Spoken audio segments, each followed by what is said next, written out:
Hello and welcome to a Smurd P video, and today we are looking at Immortal X-Men issue 18, Fall of X, third edition by Phil Noto. And we have Marvel Girl Jean Grey on the front cover. And our story begins with Mother Righteous walking Jean through the desert. And they are in the White Hot Room, and this is meant to be a happily ever after.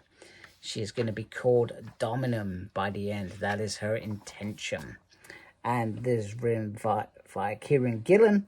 June Jose Reap, if I pronounce that correctly, I apologize if I haven't, is on the art. David Corral is on the colors. VC's Clayton Cowles is on the letters. Tom Muller and Jay Bone on design. And like I said, cover via Phil Noto. You can't kill a story, but you can try. So our story begins with a sort of monologue for Mother Righteous, distracting all the mutants by causing sort of chaos so she could escape with Jean Grey. We have Destiny, who is slowly dying as well, and she is revived, saying, "We're in the White Hot Room," and they're like, "Yeah, we know." Where is Mother Righteous? She's gone, but we can stop her. He says, "Has your power returns?" And she says, "I'm the only one that can do anything here." apologies. Then we get Mother Righteous. So what appears to be is Mother Righteous, and I'm not sure if I read this wrong, she is there, but she isn't there because she's not really a mutant.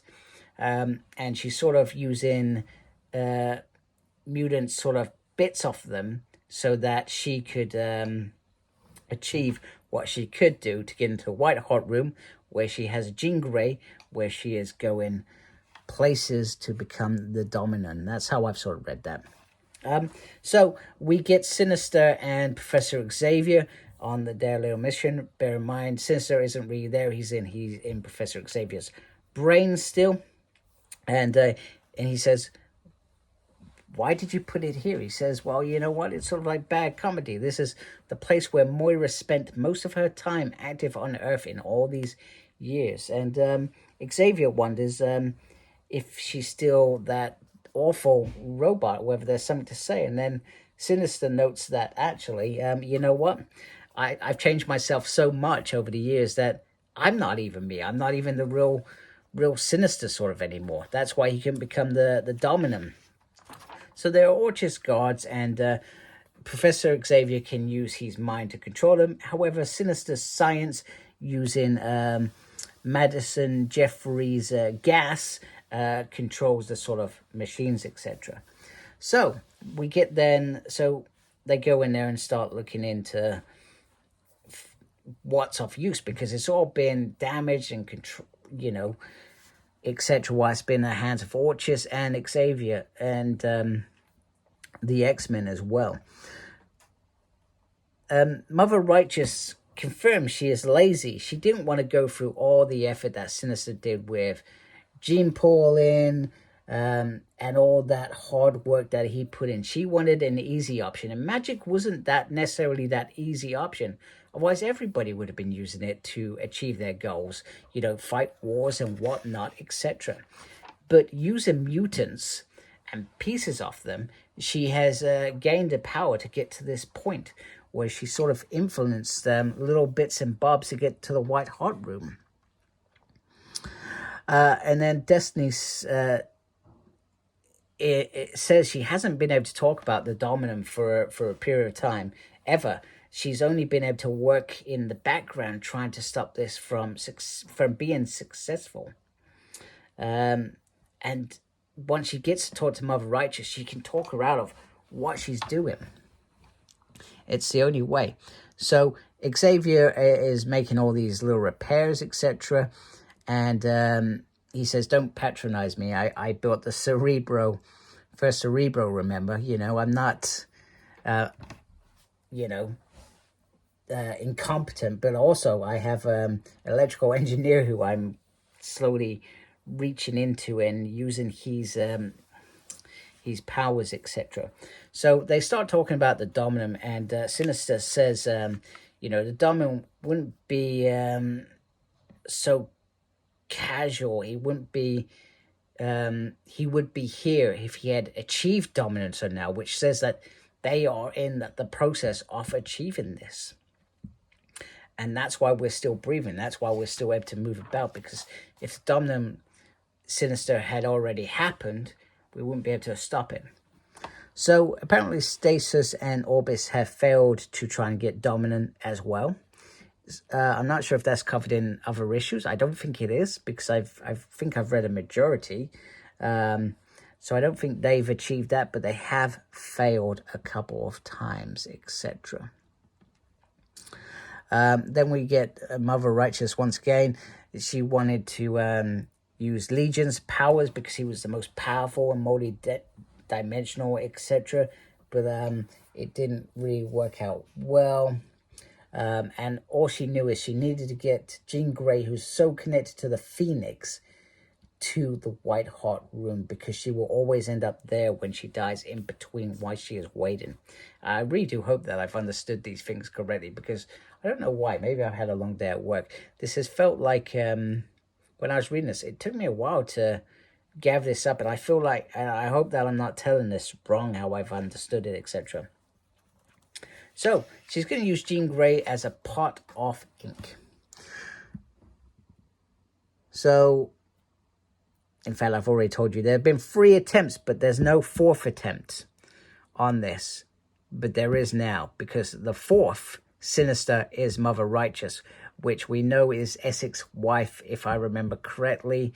And he sort of, it's like, yeah, no, he probably would have made a clone of his wife. Why wouldn't he? And she's been wearing a mask to hide the card, I think it's the Queen of Hearts on there, etc.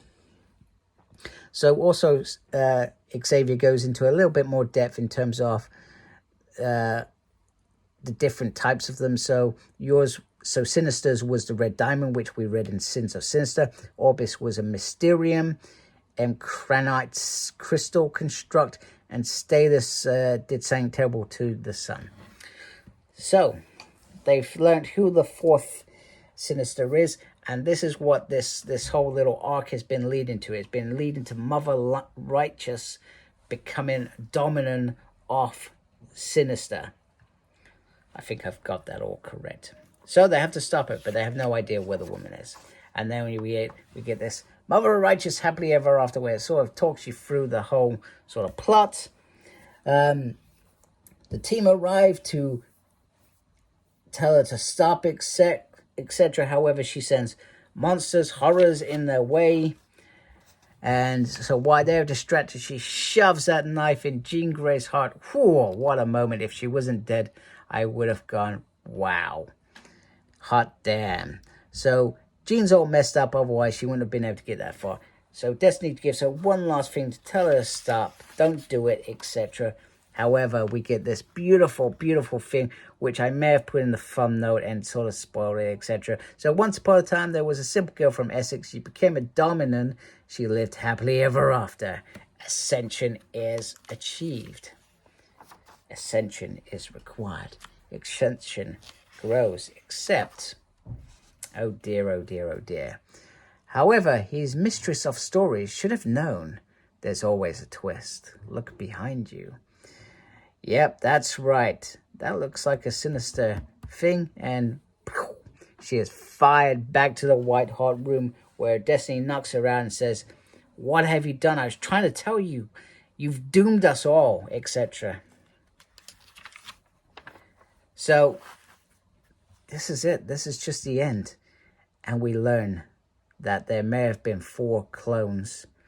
However, you can only do that by creating the Apex, the AI, first. Is it AI? A.I.